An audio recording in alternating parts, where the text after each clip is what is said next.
ওরে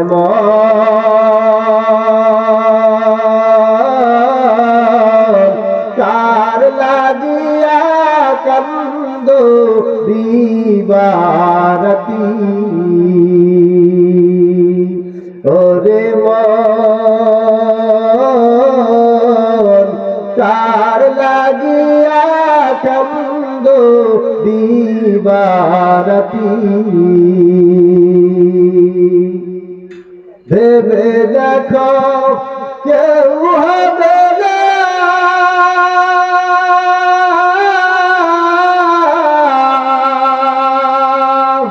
ভেবে দেখো কেউ হবে না সঙ্গে তোমার সাথী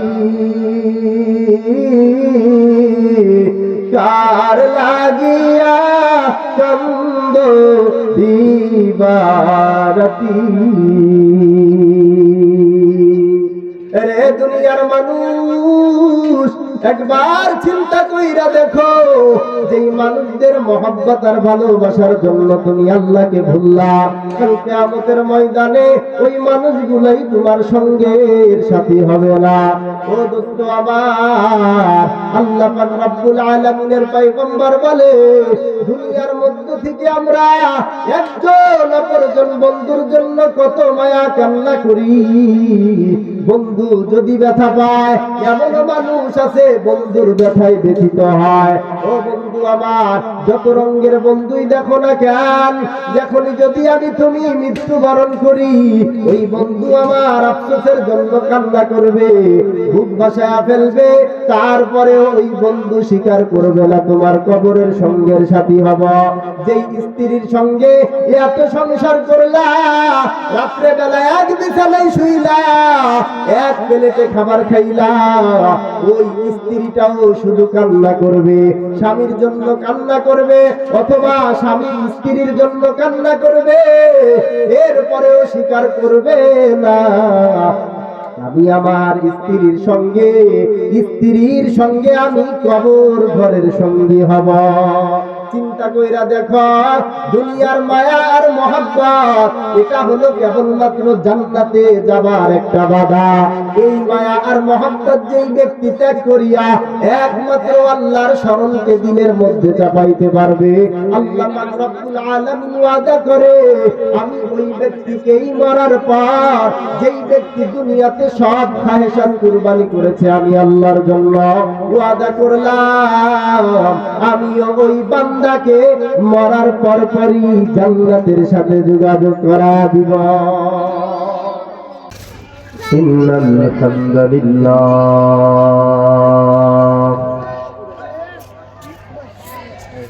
আলহামদুলিল্লাহিল্লাযী জাআলা আশ-শামসা ওয়াল কামারা বিহুসবান والنجم والشجر يسجدان وفضل زمانا على زمان كما فضل مكانا على مكان وإنسانا على إنسان ونشهد أن سيدنا وسندنا وحبيبنا وطبيبنا وطبيب قلوبنا ومولانا محمدا عبده ورسوله الذي أرسله الله تعالى بالحق بشيرا ونذيرا وداعيا إلى الله بإذنه وسراجا وقمرا منيرا. وقال تعالى في كلامه المجيد وفي فرقانه الحميد. أعوذ بالله من الشيطان الرجيم. بسم الله الرحمن الرحيم.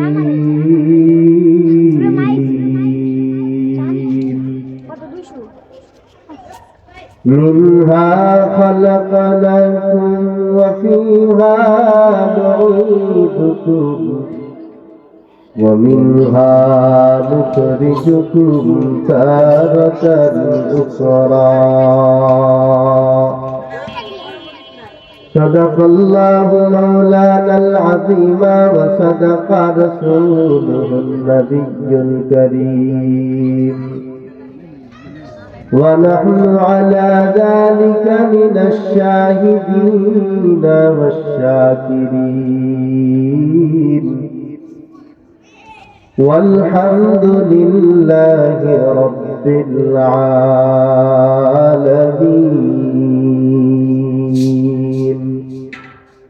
وقال تعالى في شان حبيبه ومحبوبه مخبرا: إن الله وملائكته يصلون على النبي يا أيها الذين آمنوا صلوا عليه وسلموا تسليما. محبতের সঙ্গে আমরা সকলে দরুদ ইব্রাহিম পাঠ করি। اللهم صل على محمد وعلى آل محمد كما صليت على إبراهيم وعلى آل إبراهيم إنك حميد مجيد.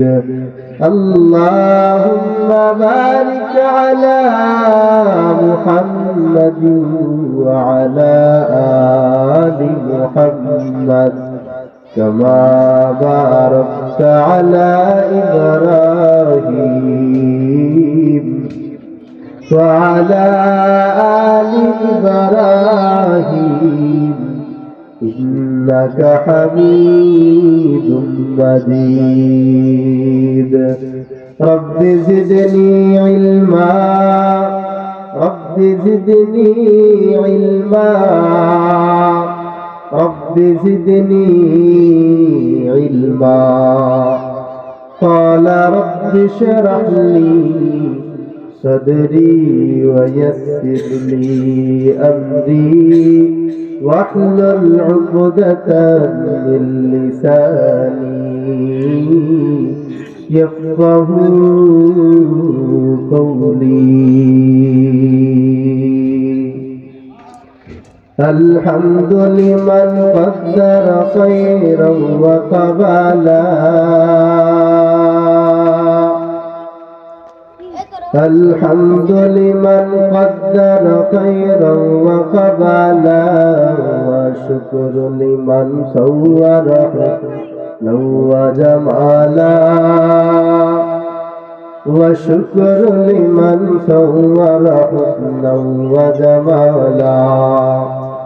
فرد صمد عن صفة الخلق بري رب عزلي خلق الخلق كمالا.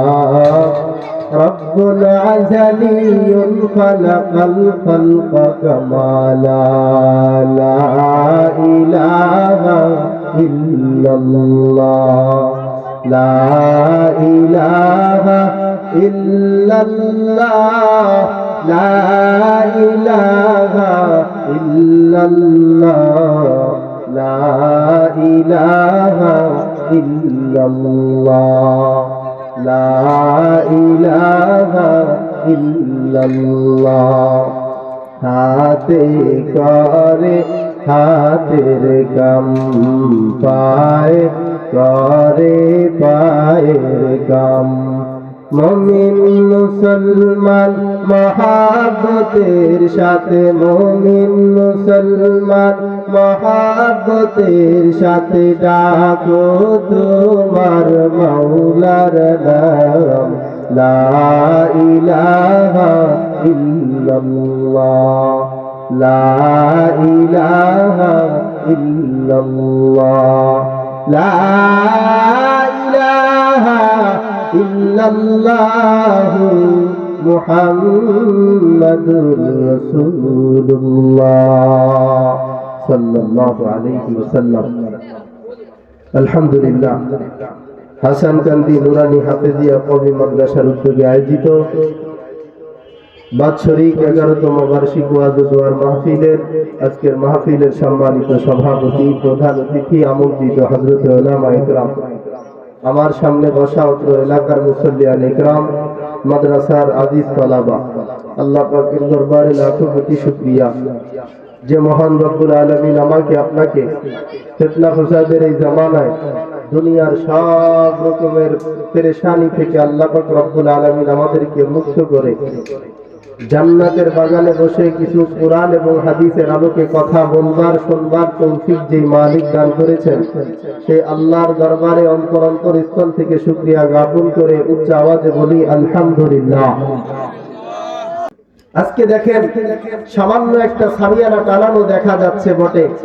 রাসূল করিম সাল্লাল্লাহু আলাইহি ওয়াসাল্লাম বলেন, যেইখানে কোরআন এবং হাদিসের আলোকে কথাবার্তা হয়, আলোচনা হয়, ওইখানে যদি কোনো মানুষ যায়া উপস্থিত হয় বা বসে, ওই মজমার মধ্যে বসার সঙ্গে সঙ্গে আল্লাহ তাআলা তার ছোট ছোট সগীরা গুনাহগুলো মাফ করে দেয়। বলি সুবহানাল্লাহ।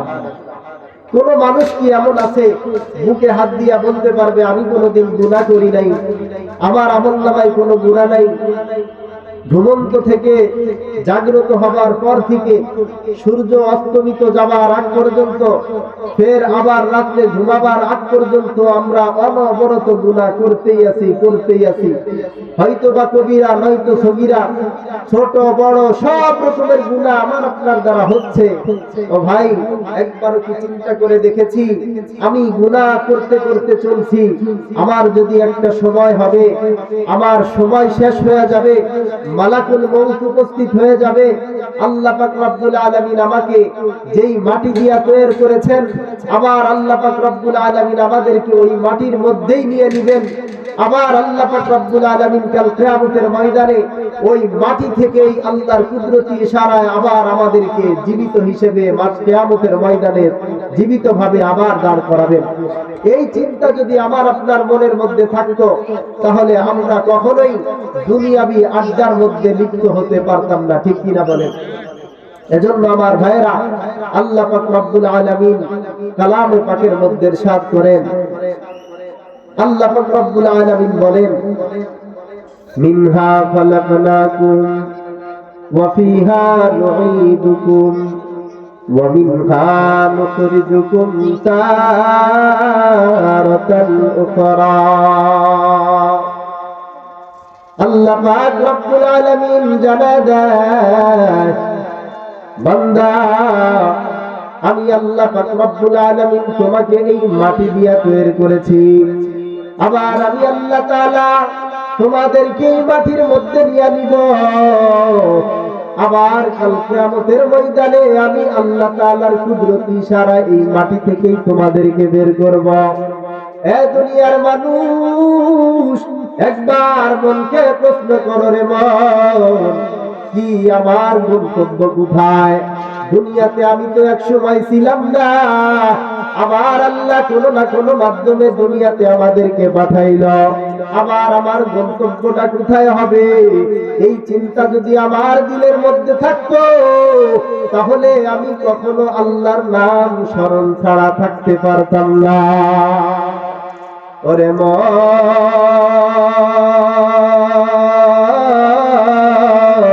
কার লাগিয়া কান্দো দিবারাতি,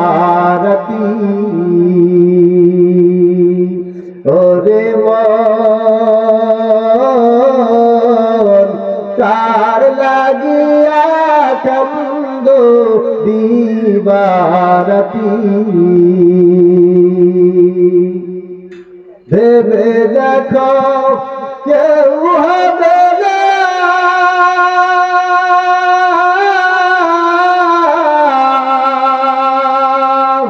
ভেবে দেখো কেউ হবে না সঙ্গে তোমার সাথী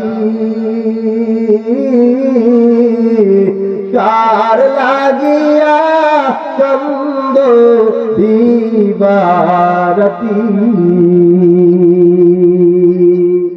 রে দুনিয়ার মানুষ একবার চিন্তা কইরা দেখো যে মানুষদের মহব্বত আর ভালোবাসার জন্য তুমি আল্লাহকে ভুললা কাল কিয়ামতের ময়দানে ওই মানুষগুলাই তোমার সঙ্গের সাথী হবে না। ও দোস্ত আমার, আল্লাহ পাক রব্বুল আলামিনের পয়গম্বর বলে দুনিয়ার মধ্য থেকে আমরা একজন অপরজন বন্ধুর জন্য কত মায়া কান্না করি। বন্ধু যদি ব্যথা পায়, এমন মানুষ আছে বন্ধুর ব্যথায় ব্যথিত হয়। ও বন্ধু আমার, যত রঙের বন্ধুই দেখো না কেন, যখনই যদি আমি তুমি মৃত্যুবরণ করি, ওই বন্ধু আমার আফসোসের জন্য কান্না করবে, বুক ভাসায়া ফেলবে, তারপরে ওই বন্ধু স্বীকার করবে না তোমার কবরের সঙ্গের সাথী হব। যেই স্ত্রীর সঙ্গে এত সংসার করলা, রাত্রে বেলা এক বিছানায় শুইলা, এক প্লেটে খাবার খাইলা, ওই স্ত্রীটাও শুধু কান্না করবে, স্বামীর জন্য কান্না করবে, অথবা স্বামী স্ত্রীর জন্য কান্না করবে, এরপরেও স্বীকার করবে না আমি আমার স্ত্রীর সঙ্গে আমি কবর ঘরের সঙ্গী হব। চিন্তা কইরা দেখো, দুনিয়ার মায়া আর মহব্বত এটা হলো কেবলমাত্র জান্নাতে যাবার একটা বাধা। এই মায়া আর মহব্বত যেই ব্যক্তি ত্যাগ করিয়া একমাত্র আল্লাহর স্মরণকে দিলের মধ্যে চাপাইতে পারবে, আল্লাহ পাক রব্বুল আলামিন ওয়াদা করে আমি ওই ব্যক্তিকেই মরার পর, যেই ব্যক্তি দুনিয়াতে সব খাহেশাত কুরবানি করেছে আমি আল্লাহর জন্য, ওয়াদা করলাম আমিও ওই বান্দাকে মরার পরপরই জান্নাতের সাথে যোগাযোগ করা দিব। এজন্য ভাইরা আমার, চক্ষু দুইটা বন্ধ কইরা চিন্তা কইরা দেখো আমি কোথায় গন্তব্য আমার হবে, যেখানে যাব সেখানে আমার কি প্রস্তুতি নেওয়া দরকার। এই এলাকা থেকে যদি আমি আমার আত্মীয়র বাড়ি এক সপ্তাহের জন্য বেড়াইতে যাই, সেখানে যাবার আগে আমি কত প্রস্তুতি নেই, কয় সেট জামা নিব, সেখানে গিয়া কয়দিন থাকবো, আমার কতটুকু টাকা পয়সার প্রয়োজন, সব কিছুর খেয়াল কইরা যাতে এই এক সপ্তাহ সময় আমার কারো কাছে হাত পাততে না হয়, কোন মানুষ যেন আমাকে বলতে না পারে আমি একটু অভাবী, বা কোন রকমের কষ্ট যেন এক সপ্তাহে আমাকে না পায়। ও দোস্ত, সে সামান্য মন দিয়া চিন্তা করে দেখো, এক সপ্তাহ সফরের জন্য যদি তোমার এত চিন্তা হয় যেখানে শুরু আছে আর কোনদিন শেষ হবে না, ওই কবর ঘরের জিন্দেগির জন্য আমার কতটা প্রস্তুতি নেওয়া দরকার। প্রত্যেকটা মানুষ যদি চিন্তা করিয়া দেখে আমার কবরের একটা জগৎ আছে, যেই জগতের জন্য আমার সামান গোছানো দরকার। ও দোস্ত আমার, বলে কবরের সামান কি? কিয়ামতের ময়দানে রাসূল কারীম সাল্লাল্লাহু আলাইহি ওয়াসাল্লাম বলেন, দুনিয়ার মধ্যে যার যত সম্পদ দেখবা, এই সমাজের মধ্যে তার তত মান মাকাম মর্যাদা। যদিও তার কোনো শিক্ষাগত যোগ্যতা না থাকে, টাকা পয়সার কারণে সমাজের মানুষ তাকে সম্মান করে, সমাজের মানুষ তাকে বড় চেয়ারটা দেয়। ও দোস্ত, দুনিয়ার সম্পদের যেমন দুনিয়াতে যার টাকা যত বেশি, সম্পদ যত বেশি, দুনিয়াতে তার মাকামও তত বেশি। আল্লাহর পাক রব্বুল আলামিন বলে এটা হলো দুনিয়ার খেলা, আর আখিরাতের খেলা হবে যখন, বলে আখিরাতে যার যত নেকি, আখিরাতে তার তত বাহাদুরি। বলেন সুবহানাল্লাহ। এজন্য ভাইরা আমার চিন্তা করে দেখো, ও 22 বছরের যুবক, 18 বছরের যুবক, যার যত বয়স হয়েছে, একবার দিলের সাথে মনটাকে লাগাও, বারবার চিন্তা করিয়া দেখো, দিলের চক্ষু বুঝিয়া চিন্তা কইরা দেখো, আমার বয়স হলো এত বছর, এই বছরটা আমি কেমনে কাটাইলাম, এত বছরের জিন্দেগিতে আমি আমার নেক কাজ কতটুকু করলাম, এত বছরের জিন্দেগিতে আমি বদ কাজ কতটুকু করলাম। আল্লাহর কসম করিয়া বলি, এই চিন্তা তুমি যদি করো, তখনই দেখবা ইনসাফের পাল্লা থেকে তোমার ইনসাফের উত্তর পাওয়া যাইবা। যেই ব্যক্তির 20 বছর বয়স, এই 20 বছরের মধ্যে কয়েকটা বছর হয়তোবা আল্লাহর কুদরতি পায়ে সেজদা করেছে, আর বাকি বছরগুলোই খেলায় খেলায় কাটা দিছে। আল্লাহর সামনে গিয়া যদি এই আমল নিয়ে দাঁড়াও, বলো তো আল্লাহর কাছে জবাব দেওয়ার কোনো উত্তর আসেনি? সাহাবায়ে কেরাম রাদিয়াল্লাহু তাআলা আনহুম দুনিয়ার জন্য কত রকমের কষ্ট মুজাহাদাত ত্যাগ করেছে, বলে আখিরাত পাবার জন্য দুনিয়ার সব রকমের সুখ শান্তি তারা মাটি করে দিয়েছে। সাহাবায়ে কেরামদের মধ্যে দুনিয়ার কোনো খাহেসাত ছিল না। হযরত ওমর ফারুক রাদিয়াল্লাহু তাআলা আনহু আল্লাহর রাসূলের তরিকা মতো চলছে, ছেঁড়া জামা গায়ে দিয়া অর্ধ জাহান শাসন করেছে, বলেন সুবহানাল্লাহ। এমনিতেই না, আল্লাহর কাছে তারা মাকাম অর্জন করে নিয়েছে। আল্লাহ পাক রব্বুল আলামিন তাদের মাকামকে এতটা বাড়ায় দিয়েছে, বলে জঙ্গলার পশু পঙ্খীও ওই সম্মানিত মানুষদের ইশারা বুঝতো, বলেন সুবহানাল্লাহ। তুমি যদি হও আমার প্রভু, বিশ্বের সব হবে মোর। তুমি যদি হও আমার প্রভু, বিশ্বের সব হবে মোর।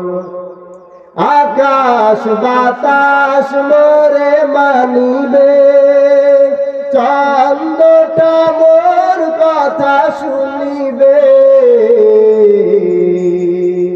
আকাশ বাতাস মোরে মানিবে, চন্দ্রটা মোর কথা শুনিবে। বাদ বাকি সব পাবে ডোর, বিশ্বের সব হবে মোর, বলেন না মারহাবা। এ ভাবা, আল্লাহর সাথে যত সম্পর্ক গভীর হবে, আল্লাহ তাআলা বলে দুনিয়ার সব কিছু তোমার ইশারার মধ্যে চলবে, বলেন সুবহানাল্লাহ। আমিরুল মুমিনিন হযরত উমর তার শাসন জামানায় আল্লাহর রাসূলের ওই সাহাবী একজন আল্লাহর রাসূলের সাহাবীকে আরেকটা জায়গায় গভর্নর হিসেবে পাঠাইছে। সেই গভর্নর সেখানে যাবার পর ওইখানে দায়িত্ব নিয়ে গেছে, গিয়া দেখে মানুষ দিন মানবে তো দূরের কথা, আল্লাহর দিন মানবে তো দূরের কথা, এই মানুষদের মধ্যে শিরক এবং বেদাতের আখড়া বেঁধেছে। সেখানে গিয়া ওই সাহাবী গিয়া দেখে ওইখানের মানুষ প্রতি বছর এমন একটা রসম পালন করে, ওই নীল নদের পানি যখন কমিয়া যায়, ওই নীল নদের পানিকে বাড়াইবার জন্য ওইখানের মানুষ প্রত্যেক বছর একটা সুন্দরী যুবতী নারীকে সাজায়া গুজাইয়া ওই নীল নদের মধ্যে ছাড়িয়া দেয়। প্রতি বছর এমন কইরা কইরা ছাড়ে, এমন ভাবে ছাড়ে, যখন ওই সুন্দরী নারীকে রাত্রেবেলা ওই নীল নদের পাশে রেখে আসে, ওই মানুষটাকে ওই নীল নদের পাড়ে রাখার পর নীল নদের পানি ওই রাত্রেবেলায় অটোমেটিকলি বাড়িয়া যায়, আর ওই সুন্দরী নারীটা মৃত্যু বরণ করিয়া নেয়। এই অবস্থা দেখার পর সাহাবী নিজেকে প্রশ্ন করছে, হাহারে মন, আল্লাহর দ্বীনের কত কুলতি মানুষের মধ্যে রয়ে গেছে, আমরা কি দিনের দাওয়াত দেই? এখনো পর্যন্ত মানুষ সঠিক দাওয়াতটা জানে না, দিন বুঝে না, যার কারণে সব কিছু বললেওয়ালা মালিক হলো আল্লাহ। ওই আল্লাহর ইবাদত ছাড়িয়া গায়রুল্লাহর কাছে চাইয়া চাইয়া শিরকের কাজের সাথে এই মানুষগুলা লিপ্ত। এইবার ওই ব্যক্তি সব মানুষকে বলছে, দেখো আমি তোমাদের গভর্নর হিসেবে আমিরুল মুমিনিন পাঠাইছেন। আমিরুল মুমিনিন আমাকে বলেছে তোমাদের মাঝে সব রকমের সব ভালো এবং মন্দর জিম্মাদারি দিয়া, এবার তোমাদের মধ্যে যেই কাজটা তোমরা করো এই কাজটা তো আল্লাহর সাথে সাংঘর্ষিক, এই কাজটা তো শিরক, বলে আল্লাহর সাথে শরীক করা হয়ে যায়। দুনিয়ার সব কিছুর মালিক কে একটু চিল্লায়া বলে আল্লাহ যদি মালিক হয় তাহলে তোমরা কেন নীল নদের কাছে একটা মাখলুককে অন্যায় ভাবে ছাড়িয়া দাও? এই মানুষটা জীবনটা শেষ করিয়া এই মাখলুকের কাছে মাখলুক দিয়া তোমরা সাহায্য চাও। এই বছরের মতো তোমাদের এই অবস্থাটা পরিবর্তন করতে হবে। সবাই এই কথাকে শুনিয়া এবার বলে আমাদের করণীয় কি সেইটা বলেন। ওই সাহাবী বলতেছে প্রতি বছর যেই কাজটা তোমরা করো এই বছর আর করতে পারবা না। সব মানুষ এবার বলে মিটমিটা হাসে আর বলে প্রত্যেক বছর এটা না কইরা আমরা সমাধান পাই নাই। কোথা থেকে গভর্নর সে আমাদেরকে এই কাজ থেকে বাধা দেয়। সবার জিম্মাদারি ওই আমিরুল মুমিনিনের পাঠানো গভর্নর সে নিয়ে নিছে। এবার বলে এই বছরের জিম্মাদারিটা আমি নিয়ে নিলাম, আল্লাহর কাছ থেকেই নীল নদের পানির নিয়ন্ত্রণ করা নিব। বলেন সুবহানাল্লাহ। আমিরুল মুমিনিনের কাছে চিঠি লিখছে, ও আমিরুল মুমিনিন সালামটা গ্রহণ করবেন। যেখানে গভর্নর হিসেবে পাঠাইছেন এইখানের মানুষগুলো শিরক কাজে লিপ্ত। এইখানের মানুষগুলো প্রতি বছর একটা সুন্দরী যুবতী নারীকে অলংকার দিয়া সাজাইয়া নববধূর রূপ দিয়া এই নীল নদের মধ্যে ছাইরা পানিকে বাড়ায়।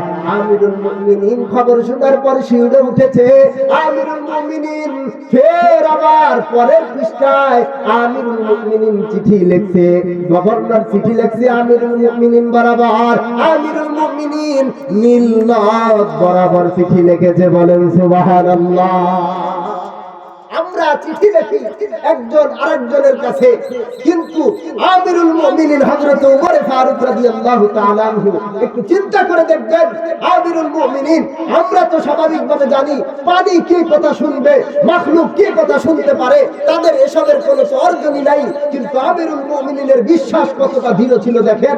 আমিরুল মুমিনিন মিল্লাত বরাবর চিঠি লিখেছে, হে মিল্লাত তুমি যদি তোমার ক্ষমতায় প্রবাহমান হয়ে থাকো তাহলে নীল নদ শুনে রাখো, তোমার নীল নদের পানি আমাদের প্রয়োজন নাই। আর তুমি যদি একজন রব্বে কারিম মাওলার হুকুমে প্রবাহমান হয়ে থাকো তাহলে নীল নদ শুনে রাখো, তোমার মধ্যে চিঠিটা ফেলানোর সঙ্গে সঙ্গে তুমি নীল নদের পানি পুনরায় আগের মতো প্রবাহমান হয়ে যাইবা। বলেন সুবহানাল্লাহ। ও দোস্ত আমার, আমিরুল মুমিনিনের চিঠি গভর্নরের কাছে পৌঁছাইছে। গভর্নর সবাইকে দাওয়াত দিয়া দিছে, এই অত্র এলাকার মানুষ ভালো কইরা শোনো, অমুক দিন অমুক তারিখে নীল নদের মধ্যে আমিরুল মুমিনিন চিঠি পাঠাইছে, এই চিঠিটা ছাড়বো। আমিরুল মুমিনিনের চিঠি ছাড়ার সঙ্গে সঙ্গে তোমাদের পানির হালত আগের মতো হয়ে যাবে। বলেন না সুবহানাল্লাহ। এই কথা শোনার পর কিছু মানুষ আসছে, আজীব কাহিনী কেমন কইরা ঘটে দেখবার। আবার কিছু মানুষ মিটমিটায় হাসে, কি এমন জিনিস ছাড়বে দেখুন কেমন কইরা নীল নদের পানি আগের মতো আসে। হাজার হাজার মানুষ সেখানে উপস্থিত, নীল নদের পার মানুষকে মানুষে ভর্তি। সেখানে গিয়া দেখে এত মানুষ।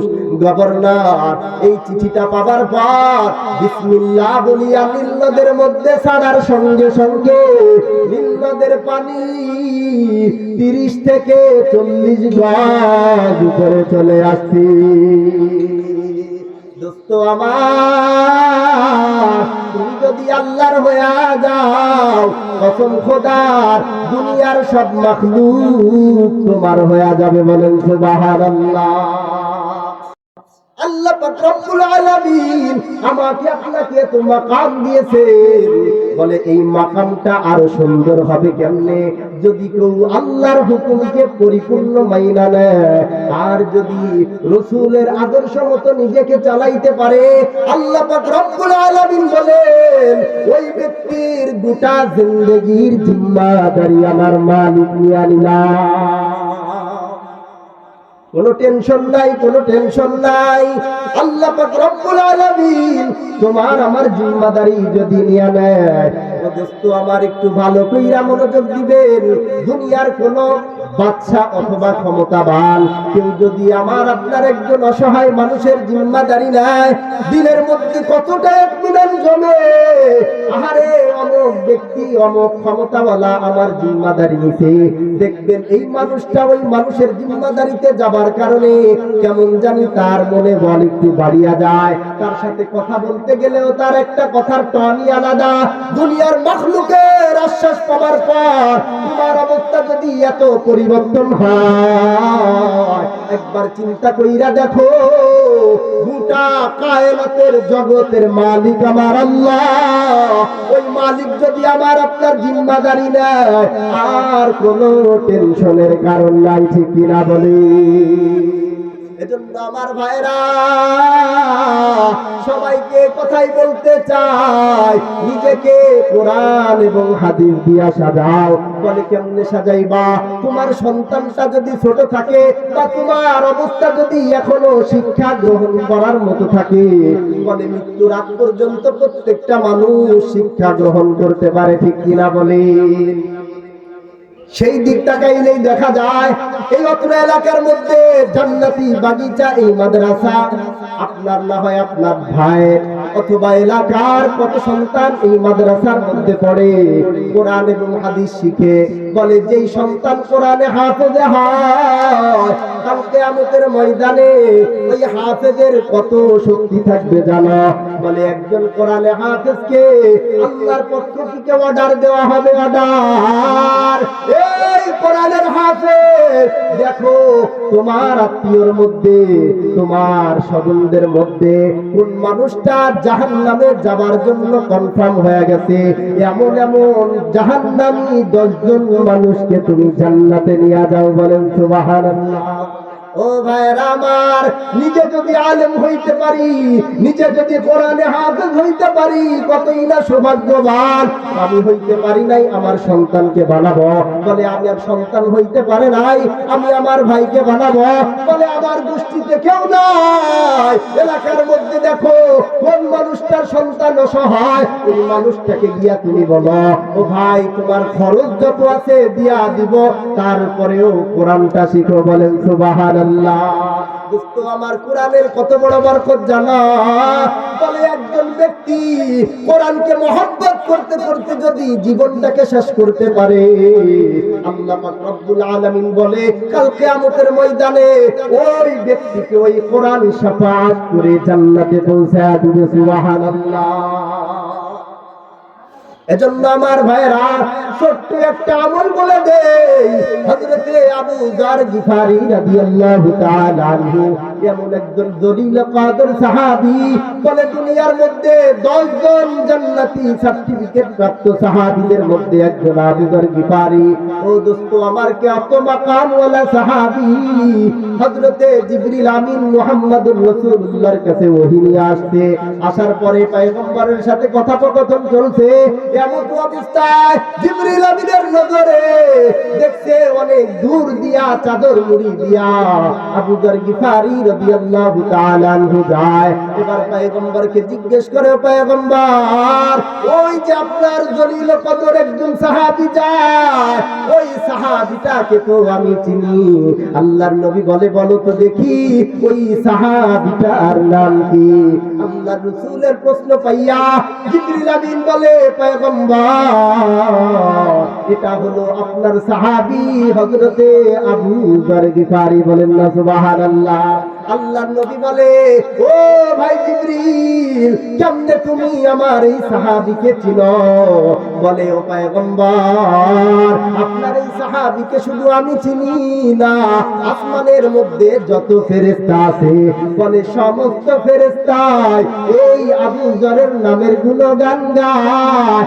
এই ব্যক্তিকে সবাই চেনে, বলেন সুবহানাল্লাহ। এজন্য আমার ভাইরা, আল্লাহর নবী পয়গম্বর মুহাম্মদ আরবি সাল্লাল্লাহু আলাইহি ওয়াসাল্লাম এই কথা শোনার পর বলে, এত মাকাম আবু যর কেমনে পাইল? বলা আবু যর কেমনে এত মাকাম অর্জন করলো? আল্লাহর নবীর এই প্রশ্ন পাবার পর জিবরিল আমিন বলে, রে পয়গম্বর, আবু যরের মধ্যে বড় দুইটা গুণ আছে।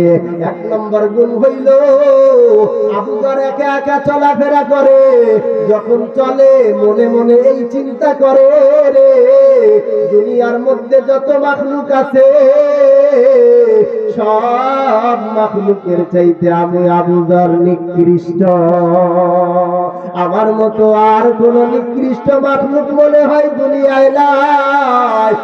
আর আল্লাহ যে জাহান্নাম বানাইছে, ওই জাহান্নাম মনে হয় আমি আবু যরের জন্যই বানাইছে, বলেন না আল্লাহু আকবার। ও দোস্ত আমার, কেমন চিন্তা, কত পবিত্র মন। আবু বকর এই হলো তার মধ্যে একটা গুণ। আল্লাহর নবী বলে, দ্বিতীয় গুণ কোনটা বলো? বলে, ও পয়গম্বর, দ্বিতীয় নম্বর গুণ হইল আপনার আল্লাহর পক্ষ থেকে নাযিলকৃত যেই কোরআন, এই কোরআনের মধ্যে ছোট্ট একটা সূরা আছে, সূরাতুল ইখলাস। কুল হুয়াল্লাহু আহাদ, সবাই পড়েন কুল হুয়াল্লাহু আহাদ, আল্লাহুস সামাদ, লাম ইয়ালিদ ওয়া লাম ইউলাদ ওয়া লাম ইয়াকুল লাহু কুফুয়ান আহাদ। আল্লাহর নবীকে বলে, পয়গম্বর, এই ছোট্ট সূরাটা যেই ব্যক্তি একবার পাঠ করে, ওই ব্যক্তির আমলনামায় 10 পারা কোরআন পড়ার সওয়াব আল্লাহ দিয়া দেয়, সুবহানাল্লাহ।